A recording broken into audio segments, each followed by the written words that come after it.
Une chaleur qui pose aussi problème dans les écoles. L'âge moyen des bâtiments scolaires en Belgique est d'environ 50 ans et dans la plupart des cas, l'isolation n'y est pas optimale. Selon la Fédération de la construction, 95% des établissements nécessiteraient une rénovation, mais les budgets actuels ne le permettent pas. Michael Menten avec Denis Caudron, Claire Carzone et Alexandros Keritsis. Dans la cour de récré aujourd'hui, un sujet domine. La chaleur des classes. Il fait parfois très chaud et c'est énervant, on n'arrive pas bien à se concentrer. Et on boit beaucoup d'eau aussi. J'ai une copine qui a une vaporisation, qui se vaporise avec de l'eau sur la tête ou avec des mini-ventilateurs, mais c'est parfois pas assez. Le mercure dépasse les 30 degrés cet après-midi. Ça fait longtemps, l'école a été construite et je crois pas qu'ils ont fait de grosses rénovations dans les bâtiments. Et pourtant, ce directeur n'attend que ça. Ici, c'est vraiment le plein sud. Là, ça chauffe. Son établissement date des années 60, une époque où les bâtiments n'étaient pas conçus pour faire face aux canicules.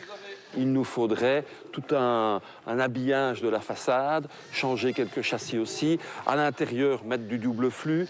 La chaleur devient maintenant aussi problématique que le froid. Ce directeur a déjà répondu à 2 appels à projets de la Fédération Wallonie-Bruxelles, mais sa candidature n'a pas été retenue. En cause, un budget insuffisant face à l'ampleur des besoins.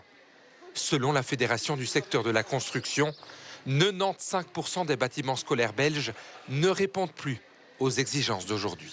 Ces bâtiments fonctionnent, mais fonctionnent d'une manière très vétuste. Et donc, en termes de climatisation, rendement énergétique et tout ça, et aussi usage, confort et qualité ne répondent plus du tout aux exigences d'aujourd'hui. Ce qu'il faut vraiment évaluer, c'est un programme d'investissement pluriannuel pour rénover graduellement, mais continuellement, à profondeur, tous les établissements scolaires. Lors de la précédente législature, plus d'1 milliard d'euros avaient été annoncés pour rénover nos écoles. Où en est ce chantier aujourd'hui?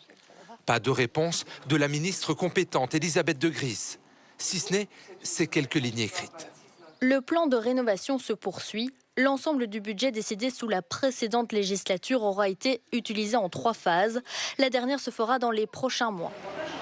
À Sainte-Marie, faute de moyens, c'est la débrouille. On met des ventilateurs à disposition des professeurs, on installe des stores et puis on ouvre les portes sur les couloirs, on ventile le matin. Heureusement, la fin de l'année est proche. Encore 2 semaines à tenir dans ces classes difficiles à rafraîchir.